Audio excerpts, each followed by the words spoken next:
আসসালামু আলাইকুম রাহমাতুল্লাহ। সুপ্রিয় আলোর পথের দর্শক মণ্ডলী, আশা করি মহান আল্লাহ রব্বুল আলামিনের অশেষ মেহেরবানি ও দয়ায় আপনারা সবাই ভালো আছেন।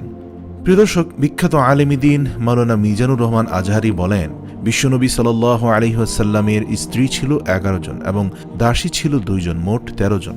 আর আমরা একজনকে নিয়েই অস্থির হয়ে যাই।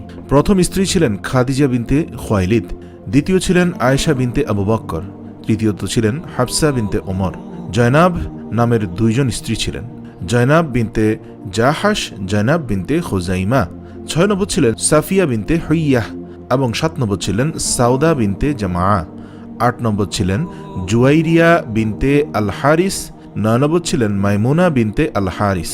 10 নম্বর ছিলেন উম্মে হাবিবা রামহাল বিনতে আবু সুফিয়ান। 11 নম্বর ছিলেন উম্মে সালমা বিনতে আবি উমাইয়া। 2 জন দাসী ছিলেন, একজন ছিলেন রায়হানা বিনতে জায়েদ, দ্বিতীয়জন ছিলেন মারিয়া আল কিবতিয়া।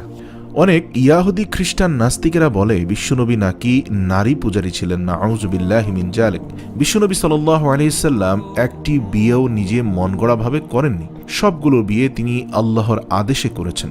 বিশ্বনবী সাল্লাল্লাহু আলাইহি সাল্লাম যখন প্রথম বিয়ে করেছিলেন তখন তার বয়স ছিল 25 বছর, আর বিশ্বনবী সাল্লাল্লাহু আলাইহি সাল্লাম প্রথম বিয়ে করেছিলেন খাদিজা বিনতে খুয়াইলিদকে, এবং তখন খাদিজা রাদিয়াল্লাহু তাআলা আনহার বয়স ছিল 40 বছর। তার আগেই খাদিজা বিনতে খুয়াইলিদ এর আরও 2টি বিয়ে হয়েছিল। বিশ্বনবী সাল্লাল্লাহু আলাইহি সাল্লাম যদি নারী পূজারী হতেন তাহলে 40 বছর বয়সী মহিলাকে বিয়ে করতেন না। মক্কার সুন্দরী সুন্দরী তরুণীরা বিশ্বনবী সাল্লাল্লাহু আলাইহি সাল্লামকে বিয়ে করার জন্য পাগল পারা ছিল, কিন্তু বিশ্বনবী সাল্লাল্লাহু আলাইহি সাল্লাম জীবনেও নারীদের দিকে চোখ তুলে তাকাননি। রব্বুল আলামিনের আদেশে খাদিজা রাদিয়াল্লাহু তাআলা আনহাকে তিনি প্রথম বিয়ে করলেন। 25 বছরের যুবক বিশ্বনবী সাল্লাল্লাহু আলাইহি সাল্লাম বিয়ে করলেন দুবার তালাক হয়ে যাওয়া অনেকগুলো বাচ্চার মা 40 বছর বয়সী খাদিজা রাদিয়াল্লাহু তাআলা আনহাকে। সুবহানাল্লাহ, এটি আল্লাহ তাআলার একটি অশেষ রহমত, দয়া এবং একটি নির্দেশনা ছিল। বিশ্বনবী সাল্লাল্লাহু আলাইহি সাল্লামের এতগুলো বিয়ে করার 4টি কারণ রয়েছে। 1 শিক্ষাগত কারণে, 2 সামাজিক কারণে, 3 রাজনৈতিক কারণে, 4 আইন শিখানোর কারণে। শিক্ষার কারণে নারীদের বিভিন্ন গোপন মাসআলা বিশ্বনবী সাল্লাল্লাহু আলাইহি সাল্লামের কাছে সাহাবা রাদিয়াল্লাহু তাআলা আনহারা জিজ্ঞেস করতে পারতেন না লজ্জার কারণে। এজন্য আল্লাহ বলেন, ও নবী, বেশি বেশি বিয়ে করেন, আপনার স্ত্রীর সংখ্যা হবে 13 জন। মদিনার সকল সাহাবারা এসে আপনার বিবিদের কাছ থেকে মাসআলা শিখে যাবে। লজ্জার মাসআলাগুলো আপনার কাছ থেকে এসে জিজ্ঞেস করার দরকার নেই, আপনি আপনার বিবিদেরকে শেখাবেন, আর বিবিদের কাছ থেকে এসে মদিনার লোকেরা ইসলাম প্রচারের স্বার্থে এগুলো শিখে নেবে। দ্বিতীয় কারণ হচ্ছে সামাজিক কারণে। আমাদের নবী সাল্লাল্লাহু আলাইহি সাল্লাম সামাজিক ছিলেন। বিশ্বনবী সাল্লাল্লাহু আলাইহি সাল্লামের ডান হাত ছিলেন আবু বকর রাদিয়াল্লাহু তাআলা আনহু, আর ডান হাতকে শক্ত করার জন্য আবু বকর রাদিয়াল্লাহু তাআলা আনহু এর মেয়েকে তিনি বিয়ে করলেন। বিশ্বনবী সাল্লাল্লাহু আলাইহি সাল্লাম এর বাম হাত ছিলেন সাইয়েদানা ওমর রাদিয়াল্লাহু তাআলা আনহু। বাম হাতটাকে আরও একটু মজবুত করার জন্য তিনি ওমর রাদিয়াল্লাহু তাআলা আনহু এর মেয়ে হাফসাকে বিয়ে করলেন। ইসলামের 4 জন খলিফার 2 জন বিশ্বনবী সাল্লাল্লাহু আলাইহি সাল্লামের শ্বশুর, এবং বাকি 2 জন উসমান এবং আলী রাদিয়াল্লাহু তাআলা আনহু ছিলেন বিশ্বনবী সাল্লাল্লাহু আলাইহি সাল্লামের জামাতা। সুবহানাল্লাহ। তৃতীয়ত রাজনৈতিক কারণে। বিশ্বনবী ইয়াহুদীদের দুর্গ খাইবারে আক্রমণ করেছিলেন। খাইবার ভেঙ্গে চুরে মেচাকার করে দিয়ে ইয়াহুদীদের সাথে যুদ্ধে বিশ্বনবী সাল্লাল্লাহু আলাইহি সাল্লাম বিজয় লাভ করেন। ইয়াহুদীদের সর্দার হুয়ান ইবনে আখতাব হ্যান্ডকাপ পরে বিশ্বনবী সাল্লাল্লাহু আলাইহি সাল্লামের সামনে দাঁড়িয়েছে। বিশ্বনবী সাল্লাল্লাহু আলাইহি সাল্লাম ছিলেন দয়ার নবী, মায়ের নবী। সাহাবারা বললেন, হুয়াই ইবনে আখতাব এর একজন কন্যা আছে এবং তিনি বিধবা। বিশ্বনবী সাল্লাল্লাহু আলাইহি সাল্লাম মনে মনে ভাবলেন, শত্রুর এই মেয়েটিকে যদি বিয়ে করি তাহলে শত্রুদের দল হয়ে যাবে আমার শ্বশুর বাড়ি। তারপর বিশ্বনবী সাল্লাল্লাহু আলাইহি সাল্লাম প্রস্তাব দিলেন, তুমি আমার সাথে বিয়েতে রাজি আছো কিনা? তারপর সাফিয়া নামক ওই মহিলা রাজি হয়ে গেলেন। তারপর বিশ্বনবী সাল্লাল্লাহু আলাইহি সাল্লাম সেই মহিলাকে বিয়ে করলেন। তারপর শত্রুরা ভাবলেন, এতদিন মুহাম্মদ সাল্লাল্লাহু আলাইহি সাল্লামের সাথে মারামারি করতাম, এখন সেই মুহাম্মদ সাল্লাল্লাহু আলাইহি সাল্লাম আমাদের বিয়াই হয়ে গেলেন। তারপর ইহুদিরা সিদ্ধান্ত নিলেন আর মারামারি কাটাকাটির দরকার নেই। তারপর সবাই কালেমা পড়ে মুসলমান হয়ে গেলেন। আল্লাহু আকবার। এই রাজনৈতিক কারণেই বিশ্বনবী সাল্লাল্লাহু আলাইহি সাল্লামের জীবনী ঘেটে দেখা যায় তিনি আরও বেশ কয়েকটি বিয়ে করেছেন। যেমন এই সাফিয়াকে বিয়ে করেছিলেন পলিটিক্যাল কারণে। এরপর বনি মুস্তালিক এর যে সর্দার তার মেয়েকে বিশ্বনবী সাল্লাল্লাহু আলাইহি সাল্লাম বিয়ে করেছিলেন রাজনৈতিক কারণে। আইন শিখানোর জন্য কিন্তু বিশ্বনবী সাল্লাল্লাহু আলাইহি সাল্লাম বিবাহ করেছিলেন। প্রিয় দর্শক, আমাদের এই লিস্টের 4th নম্বরে বিশ্বনবী সাল্লাল্লাহু আলাইহি সাল্লামের আইন শিখানোর জন্য বিয়ের বিষয়টি নিয়ে আলোচনা করব।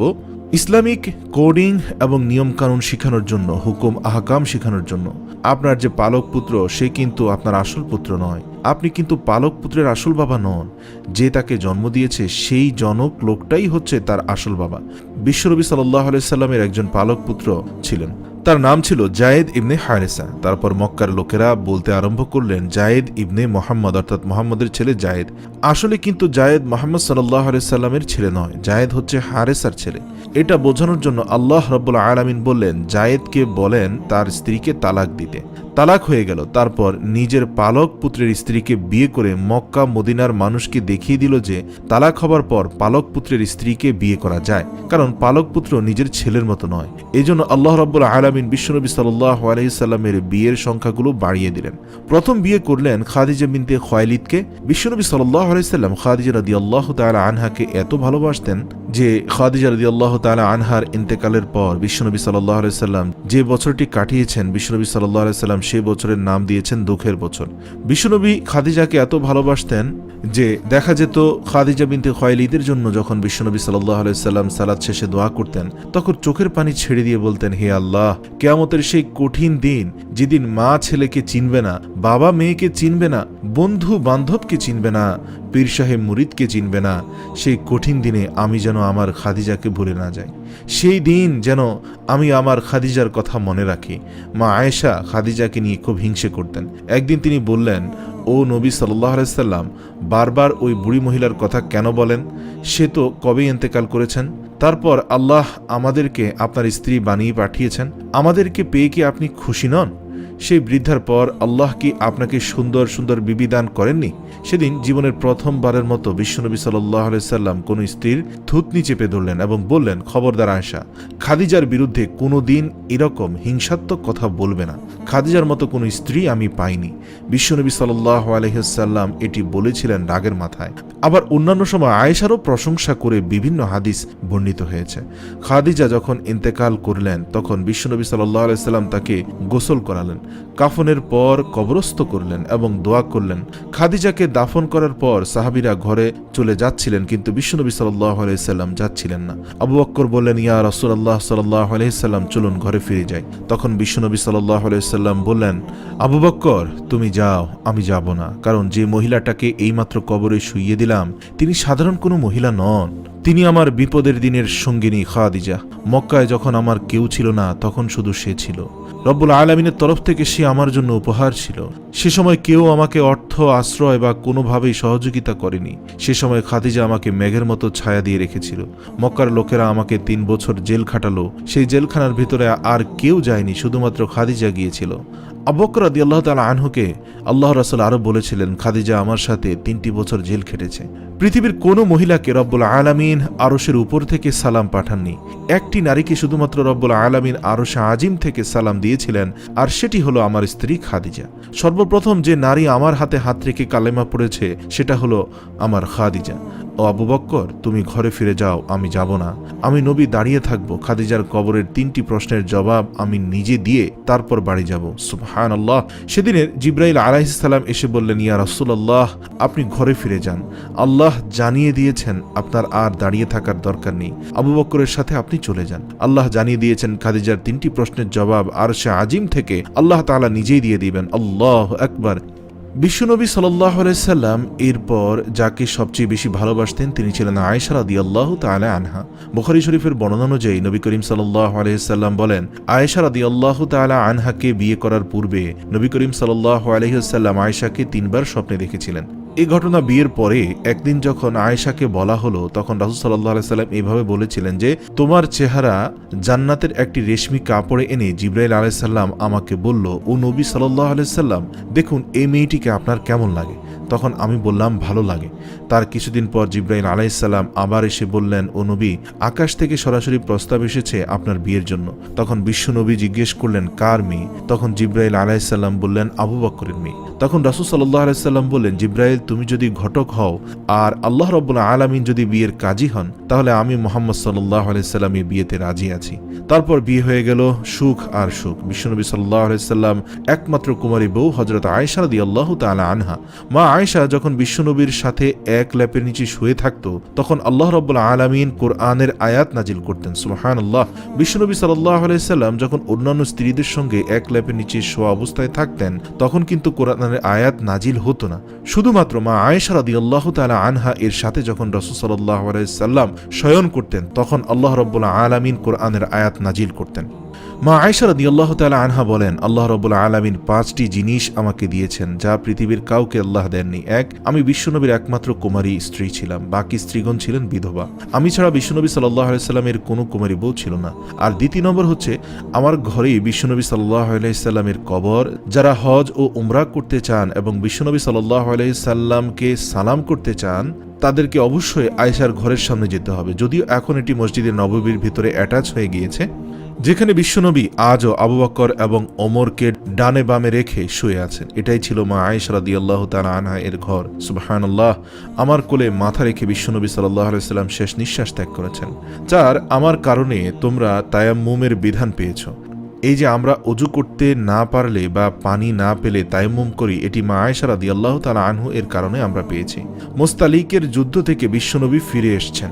প্রতিমধ্যে মা আয়েশা তার গলার লকেট হারিয়ে ফেলেছেন। তখন বিশ্বনবী সাল্লাল্লাহু আলাইহি সাল্লাম বললেন, কাফেলা থামাও, আমার স্ত্রী হার হারিয়ে ফেলেছে, তোমরা হার খোঁজো। সবাই হার খুঁজতে খুঁজতে ওইদিকে মাগরিবের সময় চলে যায়। আর যে জায়গায় হার হারিয়েছে সেখানে পানিও নেই, পানি অনেক দূর। বিশ্বনবী সাল্লাল্লাহু আলাইহি সাল্লাম এর প্ল্যানিং ছিল কাফেলা যেতে যেতে পানির জায়গায় থামবে, তারপর অজু করে নামাজ পড়বে।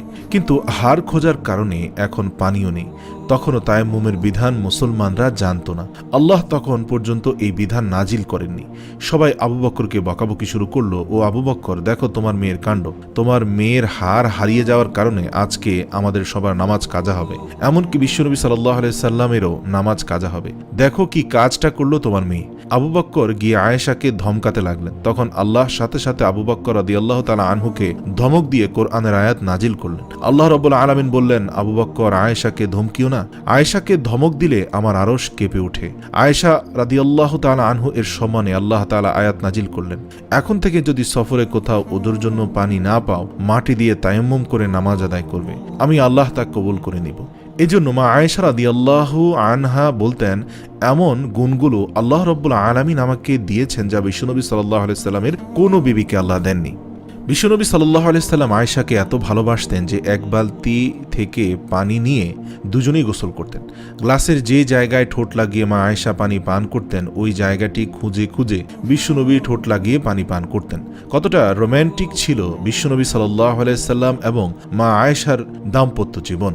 মা আয়েশার সাথে বিশ্বনবী সাল্লাল্লাহু আলাইহি সাল্লাম বিভিন্ন ধরনের খুনসুটি করতেন। মা আয়েশা রাদিয়াল্লাহু তাআলা আনহাকে যখন রাসূল সাল্লাল্লাহু আলাইহি সাল্লাম বিয়ে করেছিলেন, তখন তার বয়স ছিল 9 বছর। মা আয়েশা তখন পর্যন্ত পুতুল খেলা ছাড়তে পারেননি। বিশ্বনবী সাল্লাল্লাহু আলাইহি সাল্লাম নিজে পুতুল কিনে দিতেন মা আয়েশাকে খেলাধুলা করার জন্য। বুখারী শরীফের বর্ণনা, মা আয়েশা রাদিয়াল্লাহু তাআলা আনহা এর বান্ধবী যখন বাসায় আসতেন, তখন বিশ্বনবী সাল্লাল্লাহু আলাইহি সাল্লাম আয়েশার বান্ধবীদের জন্য ঘরটি ছেড়ে দিতেন এবং বাহিরে চলে যেতেন। আয়েশা তার বান্ধবীদেরকে নিয়ে খেলাধুলা শেষ করলে তারপর আবার বিশ্বনবী সাল্লাল্লাহু আলাইহি সাল্লাম ঘরে ঢুকতেন। মা আয়েশা রাদিয়াল্লাহু তাআলা আনহা তীর খেলা দেখতে পছন্দ করতেন। বুখারী শরীফের বর্ণনা, মা আয়েশা রাদিয়াল্লাহু তাআলা আনহাকে কাঁধে তুলে পর্দার এক পাশ দিয়ে ফাঁক করে বলতেন, আয়েশা, যতক্ষণ ইচ্ছা তুমি তীর খেলা দেখো। দীর্ঘক্ষণ দেখার পরে মা আয়েশা আর কাঁধে উঠতে পারে না। বিশ্বনবী সাল্লাল্লাহু আলাইহি সাল্লাম তখন জিজ্ঞেস করতেন, মন ভরেছে কিনা তীর খেলা দেখে? যদি আয়েশা রাদিয়াল্লাহু তাআলা বলতেন, দেখা হয়েছে, আর দেখব না, তখন বিশ্বনবী স্ত্রীকে কাঁধ থেকে নামাতেন। রাতের বেলা ছোট্ট একটি ঘরে বিশ্বনবী তাহাজ্জুদের নামাজে দাঁড়ালোই বিশ্বনবীর সিজদার জায়গায় মা আয়েশার পা ছড়িয়ে শুয়ে থাকত। বিশ্বনবী সাল্লাল্লাহু আলাইহি সাল্লাম লম্বা সময় কেরাত করে রুকু করে সিজদা দেওয়ার জায়গা থাকতো না, কারণ সিজদার জায়গায় মা আয়েশার পা বেছানো থাকতো। তখন বিশ্বনবী সাল্লাল্লাহু আলাইহি সাল্লাম মা আয়েশার পায়ে চিমটি কাটতেন। তারপর মা আয়েশা বুঝতে পারতেন এবং সেই সিগন্যাল অনুযায়ী তিনি পা সরিয়ে নিতেন। বিশ্বনবী সাল্লাল্লাহু আলাইহি সাল্লাম সিজদা দিতেন। আবার সিজদা দিয়ে উঠে গেলে মা আয়েশা পা বিছিয়ে শুয়ে থাকতো। সুবহানাল্লাহ। অথচ বর্তমানে এই বিষয়গুলো ভাবাই যায় না। হয়তো আজকের জামানার কোনো হুজুরের সাথে তার স্ত্রী এরকম আচরণ করলে ধমক দিয়ে বসতেন, কিন্তু বিশ্বনবী সাল্লাল্লাহু আলাইহি সাল্লামের সুন্নাহ বলে এটি ধমকের কাজ নয়। এখানে ভালোবাসা দিয়েই আপনার স্ত্রীর সাথে আপনার সুসম্পর্ক গড়ে তুলতে হবে। কি সুন্দর ছিল ওনাদের সংসার। স্বামী স্ত্রীর পারস্পরিক সম্পর্ক আমাদেরকে সুন্দরভাবে শিখিয়ে গেলেন বিশ্বনবী সাল্লাল্লাহু আলাইহি সাল্লাম। কিন্তু আজকে তার অনুসারীরা কি তা অনুসরণ করছে?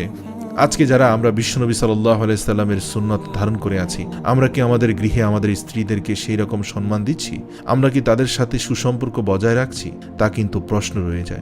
আল্লাহ রাব্বুল আলামিন আমাদের বিশ্বনবী সাল্লাল্লাহু আলাইহি সাল্লামের এই সুন্দর দাম্পত্য জীবনকে অনুসরণ করে আমাদের জীবনগুলো যেন জান্নাতের টুকরা হয়ে যায়। আমা তৌফিক ইল্লা বিল্লাহ।